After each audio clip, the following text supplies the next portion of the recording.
안녕하세요. 저는 37살 돌싱입니다.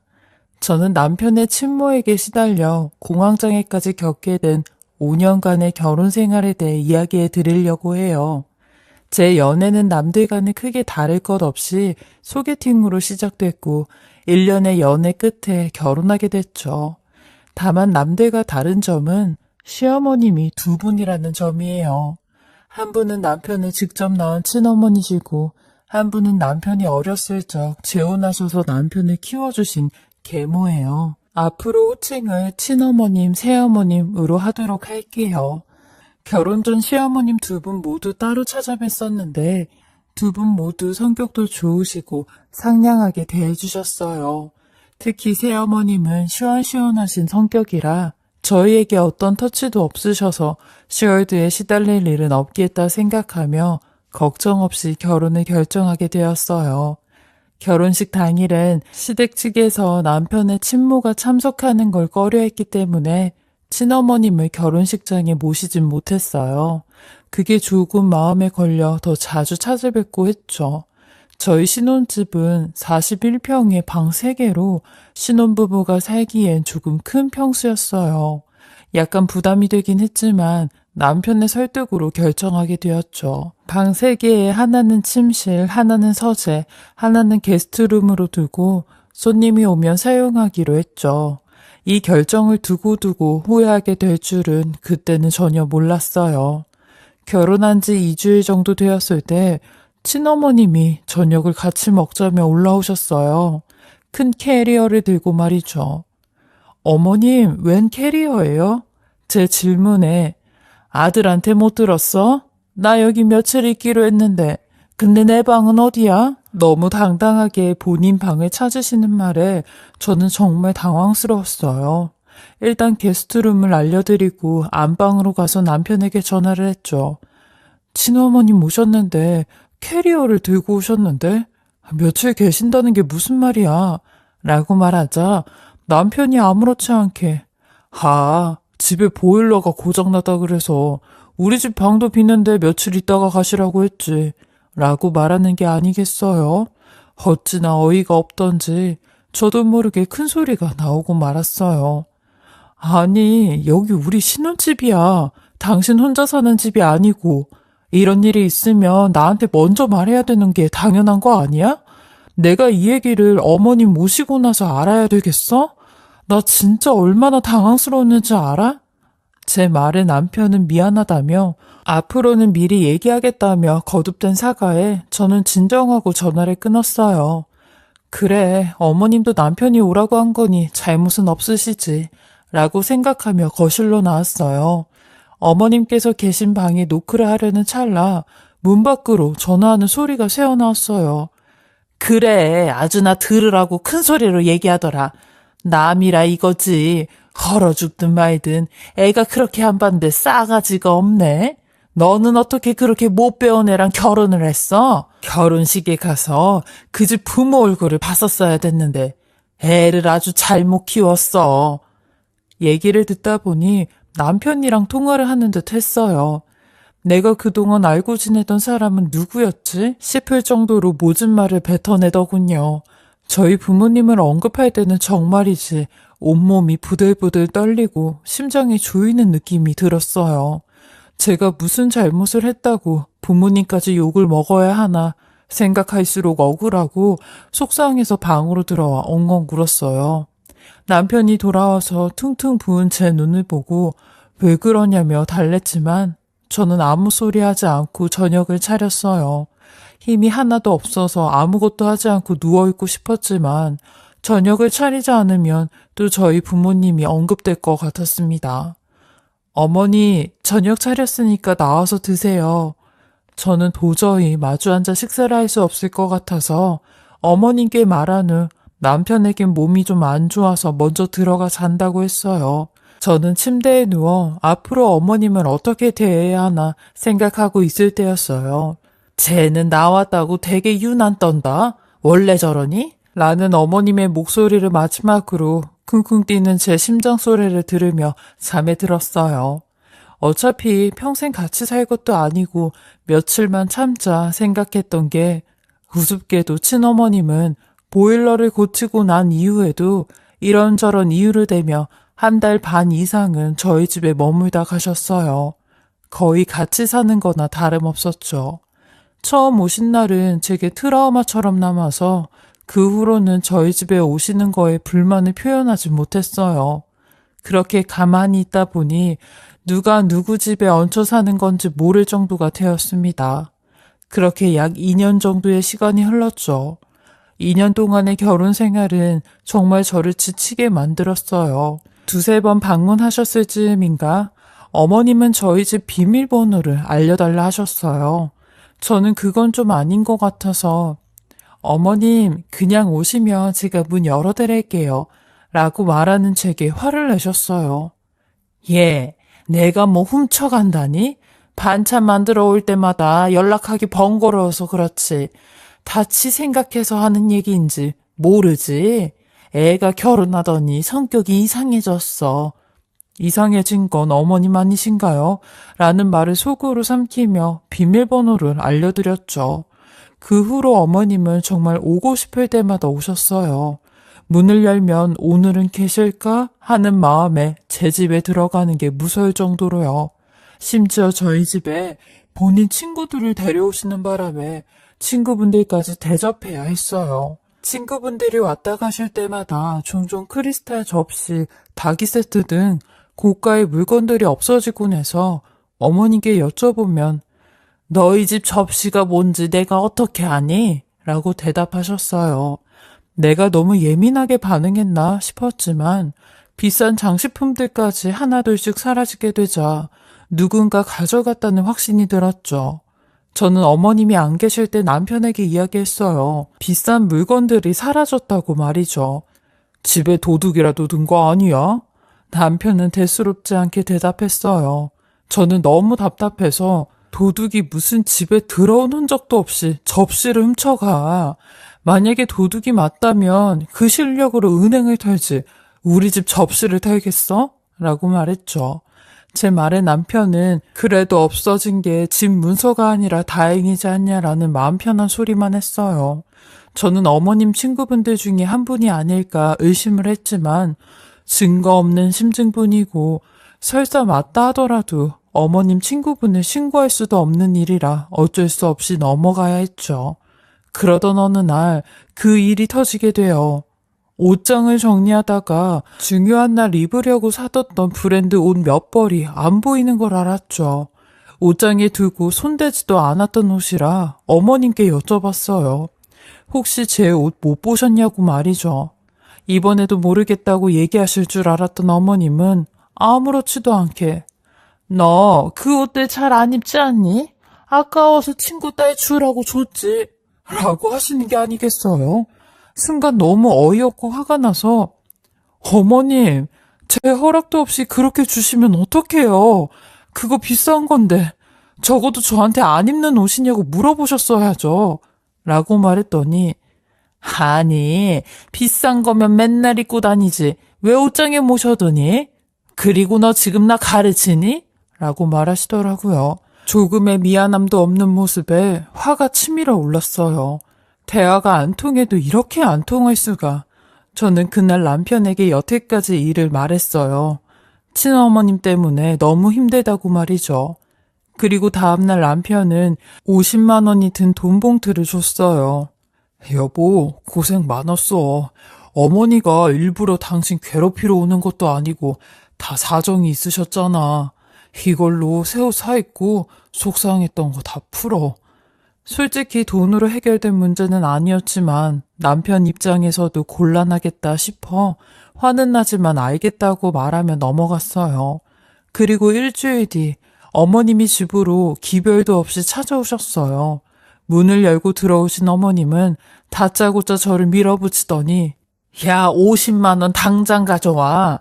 내가 너 옷을 훔쳐갔어? 왜 나를 도둑년으로 만들어? 라고 말하셨어요. 야라는 호칭도 당황스러웠고 제가 말한 적 없는 얘기로 화를 내시는 모습에 억울한 마음이 들어 어머님, 저는 훔쳐갔다는 얘기한 적 없어요. 라고 말하며 진정하시라는 뜻에서 어머니의 팔을 잡았어요. 그런데 어머님은 제 손에 탁 하고 뿌리치더니 나한테 더러운 손 대지 말고 당장 50만 원 가지고 와 라고 얘기하셨고 저는 더럽고 치사한 마음에 돈을 드리는 게 낫겠다 싶어 돈 봉투를 줘버렸어요. 너 지금 돈 봉투 던지면서 주는 거냐? 버릇없게? 어디 남의 아들한테 없는 얘기를 지어내서 나를 며느리 옷이나 훔쳐가는 엄마로 만들어? 가서 돈도 훔쳤다고 얘기하지 그래? 라는 어머님의 말에 저도 맞대응해 씩씩대며 어머님, 저 진짜 억울해요. 남편이 그렇게 얘기하던가요? 저는 어머님이 옷 훔쳐갔다는 얘기는 정말 한 적이 없고 단지 어머님이 제 옷을 친구분께 주셨다는 사실만 얘기했을 뿐이에요. 제 말을 들은 어머님은 우리 아들이 왜 남의 옷을 멋대로 가져가냐고 하더라. 네가 안 입고 버리려던 옷 아까워서 갖다 준 건데 말이지. 우리 아들 나한테 큰 소리 치는 거 살면서 처음 봤다. 정말 속상해서 말도 안 나오네. 라고 말하셨어요. 언제부터 아껴둔 옷이 버리려던 옷으로 탈바꿈된 건진 모르겠지만 시어머님은 대화가 통하지 않는 상태라 제가 무슨 말을 하던 변명이 되었을 것이고 상황을 악화시킬 것만 같아 그냥 가시라고 했어요. 곱씹어 생각할수록 억울함과 서러움이 커져갔어요. 결국 스트레스로 속도 엉망진창이 되어 하루 종일 아무것도 먹지 못한 채 울고 토하고를 반복했죠. 그 모습을 보고 놀라 병원에 가자는 남편의 말에도 그냥 체했을 뿐이라고 신경 쓰지 말란 말만 했어요. 다음날 아침 저는 도저히 이렇게는 못 살 것 같아 일단 새어머님께 연락을 드렸어요. 여태까지의 일을 다 말씀드렸죠. 새어머님은 친어머님 흉을 보면서 제 편을 들어주셨지만 기분이 나아지진 않았어요. 이어진 이야기 때문이었죠. 새어머님은 제 남편이 예전부터 결혼을 하면 친어머님을 모시고 살겠다고 했다며 제가 처음 듣는 소리를 하셨어요. 네 남편이 그 소리 안 하디? 여기에 와서는 친모 모시고 살겠다고 허락받고 갔거든. 어차피 우리야 너네한테 얹혀 살 생각 안 했었고 친모는 여태껏 혼자 살면서 많이 외로워했다는데 너한테 허락받으면 그렇게 하라고 했지. 앞으로 얼굴 맞대고 살 거 더러워도 서로 맞춰가야지. 힘든 일 있으면 연락하고 라며 전화를 끊고 나서 한동안 멍한 기분이 들었습니다. 크게 사기를 당한 것 같았죠. 그때서야 큰 집을 사서 빈 방을 게스트룸으로 쓰자고 하던 남편의 말이 이해가 됐어요. 처음부터 친어머님 방으로 쓸 생각이었던 거예요. 제가 허락을 안 할 것 같으니 일단 이 핑계 저 핑계 대며 오셨던 거고요. 언제까지 나를 기만하려 했을까 생각하니 남편에게도 배신감이 들었어요. 연애할 때도 저희는 크게 싸운 적이 없었고 헤어지잔 말은 서로 금기처럼 생각했었는데 그날 깨지게 되었어요. 퇴근하고 온 남편에게 저는 이야기 좀 하자고 했어요. 저는 도저히 친어머님을 모시고 살 자신이 없다고 말하면서 결혼 생활은 여기까지만 하자고 했죠. 헤어지잔 말을 처음 듣게 된 남편은 무릎을 꿇고 울면서 친어머님 일은 자신이 해결하겠다며 한 번만 자신을 믿고 용서해달라고 빌었죠. 저희는 그날 서로 펑펑 울었어요. 갈등이 깊었던 만큼 앞으로는 더 행복하게 살자고 둘이 서로 다짐했죠. 그 1년간은 많은 일이 있었어요. 남편이 어떤 식으로 말했는지는 모르겠지만 친어머님은 더 이상 오지 않으셨고 저는 그 사이에 예쁜 딸을 낳아 행복한 나날을 보내고 있었죠. 결혼 생활 중 그 시기가 가장 행복했어요. 마치 지난 날은 지금의 행복을 위한 필연적인 시련이었던 것 마냥요. 그렇게 시간이 지났고 저는 대출금을 갚기 위해 일찍 직장에 복귀하게 됐어요. 그러다 보니 아이를 맡길 곳이 없어 남편이 친어머님께 부탁을 드렸죠. 저는 솔직히 반대하고 싶은 입장이었으나 친정어머님과 새어머님도 바쁘셔서 아이를 돌볼 여력이 안 되셨고 아이가 모르는 사람 손을 타는 것보단 낫겠다 싶어 제 뜻을 굽혔어요. 어머님과는 대면대면한 사이로 지냈고 다행히도 아이가 돌이 될 때까지 별다른 일은 없었어요. 그렇게 평화로운 나날이 지속되는 듯 했죠. 그러던 어느 날 친구에게 금시세가 많이 올랐다는 정보를 듣고 아기 돌 때 받은 반지와 팔찌 등을 팔려고 찾는데 아무리 찾아도 안 보이는 게 아니겠어요? 의심하면 안 되지만 50만 원 사건이 떠올라 친어머님을 찾아갔어요. 어머님, 혹시 아기 돌반지 못 보셨어요? 제 물음에 어머님은 저를 째려보시더니 너는 꼭 뭐가 없어지면 나한테 와서 자더라? 라며 기분 나쁜 티를 내셨어요. 아니, 혹시나 다른 데로 옮겨두셨나 해서 여쭤본 거예요. 제 말을 들은 어머님이 대뜸 소리를 지르기 시작했어요. 내가 옮기긴 왜 옮겨? 왜? 또 날 도둑년으로 만들려고 하니? 큰 소리에 놀란 딸이 울어서 저는 어머님께 죄송하다고 말하고 넘어갔어요. 사이 좋은 친구와 같이 살아도 싸운다는 얘기가 있는데 사이가 안 좋은 친어머님과 같이 지내는 건 정말 힘든 일이었어요. 이 시기에 남편과 이혼 얘기가 정말 많이 나왔는데 남편은 초반엔 미안하다 하다가 나중에는 아이를 빌미로 협박을 하기 시작하더군요. 이혼하면 딸은 자신이 키울 거라는 식으로 말이지요. 저는 그 말을 듣고 호흡 곤란으로 쓰러졌어요. 스트레스를 받아서 공황장애가 생긴 거였죠. 평생 이렇게 살아야 하나 싶었을 때 상황이 반전될 만한 일이 생기게 됐어요. 어느 날 퇴근할 때쯤 남편에게 전화가 왔어요. 여보, 어머니가 택배 주소를 잘못 써서 반송됐다는데 우체국 좀 들려줘. 나보고 가라고 했는데 퇴근이 늦어져서. 저는 알겠다 대답하고 우체국으로 갔어요. 반송된 택배를 받아보니 분명히 금이라고 적혀있지 뭐예요. 그 순간 뇌리에 돌반지가 스쳐 지나갔어요. 설마 아니겠지 라고 생각하며 상자를 열어봤는데 아니나 다를까 돌반지가 나오더군요. 그걸 보니 기가 막혀서 헛웃음밖에 나오지 않았어요. 저는 택배에 붙여있던 받는 사람 정보를 확인한 후 적혀있던 핸드폰 번호로 전화를 걸었어요. 이런저런 사정을 설명하니 본인은 인터넷 카페에서 구매를 했다 하며 다른 판매 글도 많았으니 확인을 해보라고 아이디를 알려주셨습니다. 일단 저는 구매자분께 돈을 돌려드리고 인터넷 카페에 아이디를 검색해봤어요. 줄줄이 나오는 게시글에 경악을 금치 못했어요. 심지어 얼마나 열심히 활동하셨는지 아이디 옆에는 성실 회원이라고 적혀 있었어요. 판매 완료된 글을 읽어보니 돌잔치 때 받은 금은 물론이고 접시, 장식품 등 어디서 많이 본 물건들이 올려져 있더군요. 전부 저희 집에서 사용하던 거였어요. 더 내려보니 몇 년 전 친구 딸에게 줬다던 제 옷들까지 판매가 되어 있더군요. 정말 방귀 낀 놈이 성낸다더니 본인이 훔치고 오히려 큰 소리를 낸 거였어요. 그렇다고 어머님이 못 사시는 것도 아니고 혼자 사시는 걸 생각해서 남편과 상의 후 매달 계좌이체로 용돈을 보내드리는데 이런 말도 안 되는 일을 벌였다는 게 믿기지가 않았어요. 저는 판매글을 전부 캡처해서 증거로 수집했고 어머님과 남편을 한자리에 불러 이야기했습니다. 어머님, 제 딸 돌잔치에 받은 금 어디다 두셨어요? 어머님은 제 말에 눈을 치켜들며 말했어요. 얘 봐라. 너 아직도 그 소리니? 네가 간수를 못한 걸 왜 나한테 찾아? 역시나 어머님은 또 발뺌을 하셨어요. 어머님이 가져가셨으니까 어머님한테 찾는 거죠. 저는 증거도 있겠다 지지 않고 말했어요.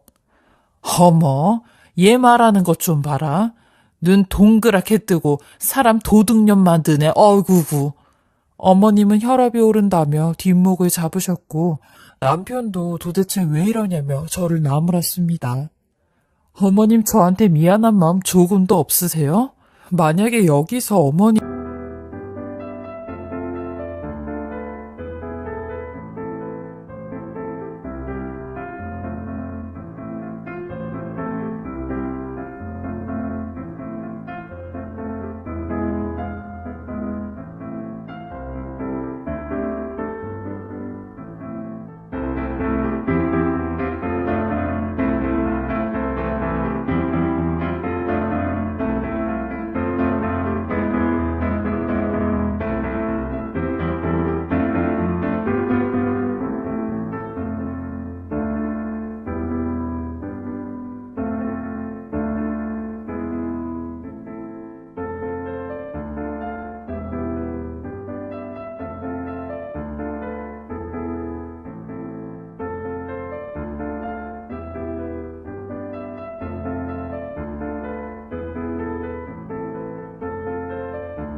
어머님이 사과만 하셨어도 일을 크게 만들 일은 없었을 거예요. 야, 너 진짜 뭐 잘못 먹었니? 네 부모가 물건 없어지면 남 탓하라고 가르치디? 그 말에 저는 너무 화가 나서 택배를 바닥으로 던졌습니다. 택배 이거 제가 찾아왔거든요. 안에 뭐가 들었는지 아시죠? 당신도 와서 이거 봐. 우리의 돌반지잖아. 어머님은 아무 말도 못하셨고 남편도 이게 무슨 일이냐며 한숨을 쉬었어요. 제가 이 사람이랑 통화까지 하고 녹음까지 했으니 더 이상 발뺌할 생각하지 마세요. 라고 하던 찰나 일이 생기면 또 이렇게도 생기는지 누군가 벨과 문을 두들기기 시작하는데 인터폰 밖에서 들려오는 소리는 경찰입니다. 여기 김금덕 씨 댁 맞으시죠? 라는 말이었어요. 저와 남편은 눈이 동그래져 서로를 쳐다보고 있었고 친어머님은 그 소리에 헐레벌떡 몸을 방방 뛰시며 나 장롱 가서 숨어 있을 테니까 나 없다고 말해라. 응? 이라고 하시는 겁니다. 저는 그 말에 어머님 도대체 밖에서 무슨 짓을 하고 다니시는 거세요? 라고 말을 하니 밖에 있는 경찰들은 더 세게 문을 두들기며 안에 있는 거 다 아니까 빨리 문을 열라고 재촉였어요. 그 말에 남편이 문을 열어주었고 시어머니는 그 자리에서 금은방 절도로 연행돼 잡혀가셨어요. 알고 보니 친어머니는 제 물건을 팔아 돈을 마련해 저희 동네에 10평 남짓한 금은방에서 금목걸이고 금반지를 몇 개씩 구매를 하셨대요. 그러면서 그 가게에 단골이 돼서 그 주인이랑 친분도 쌓고 커피도 마시며 친하게 지냈대요. 그러니 그 주인도 어느 정도 친해졌다 싶어 친어머님에게 가게를 맡기고 화장실도 다녀오고 그랬나 봐요. 그러니 친어머님은 그 틈을 타 CCTV가 어디에 있고 어디엔 없는지를 파악해 몰래 하나 두 개씩 금을 훔쳐갔다는데 친어머님 경찰 조사 받으면서 금을 훔친 이유가 뭐냐는 질문에 더 어이가 없는 말을 하시는데 본인 이름에 금이 들어가서 자기는 항상 금이 몸에 붙어 있어야 된다는 말을 하시는 겁니다. 이 말에 형사분들도 다들 혀를 내둘렀어요. 다행히 금은방 주인께서 합의를 해주셔서 저희 친어머님은 풀려날 수 있었는데 어떤 형사 한 분이 저와 저희 남편에게 조심스레 정신과 이야기를 꺼내더라고요. 도벽도 일종의 정신병이라서 병적 도벽일 수 있다는 말을 하셨죠.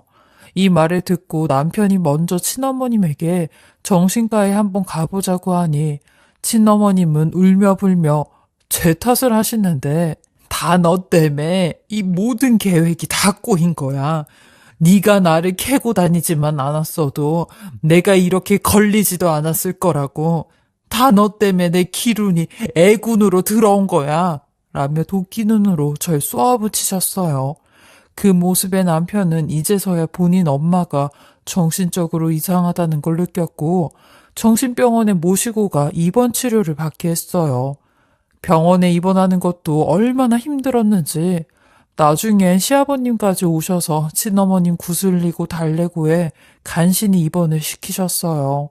사실 시아버님도 친어머님이랑 결혼 생활할 때 몇 번 이런 적이 있어서 대신 가게에 가서 돈을 내주고 알아도 언젠간 그만하겠지 싶어 눈을 감아주곤 하셨다는데 이게 이렇게까지 큰일이 될 줄은 몰랐다고 하시더라고요.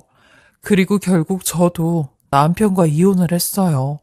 남편이 친어머님께서 퇴원을 하면 같이 모시고 살면서 잘 이겨내보고 싶다는데 저한테도 함께 해달라고 하더라고요. 그 말에 전 그럴 용기 없다고 했어요. 그런 어머님 밑에서 우리 딸 절대 키울 수 없다고 나를 선택하든지 어머님을 선택하든지 하라고 했죠. 솔직히 남편도 이런 친어머님을 둔 게 잘못은 아니지만 저는 이런 어머님과 함께 살 수 없었거든요. 근데 남편은 본인 어머니를 택하더라고요. 불쌍하다면서요. 그렇게 저는 남편의 선택에 따라 이혼을 하게 되었어요. 물론 양육권은 제가 가지고 갔고요. 현재는 딸아이 면접 교섭권 때문에 어쩔 수 없이 남편과 연락은 하지만 친어머님 소식은 듣지 못했어요.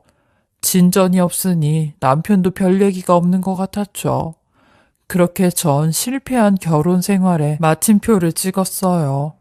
결혼과 가정 꾸리는 건 누구나 다 하는 거라서 참 쉬울 줄 알았는데 막상 해보니 이것처럼 어려운 문제는 없다는 걸 절실히 알게 되었죠. 앞으로 전 딸아이와 이렇게 행복하게 살 거고요. 제 꿈이자 목표가 있다면 제 딸아이만큼은 저처럼 되지 않도록 키우는 게 바람이 되었답니다. 지금까지 제 황당하고 기가 찬 사연 들어주셔서 감사하고요. 여러분들은 행복한 가정, 예쁜 가정 꾸리시길 바라겠습니다. 지금까지 커피앤톡이었습니다.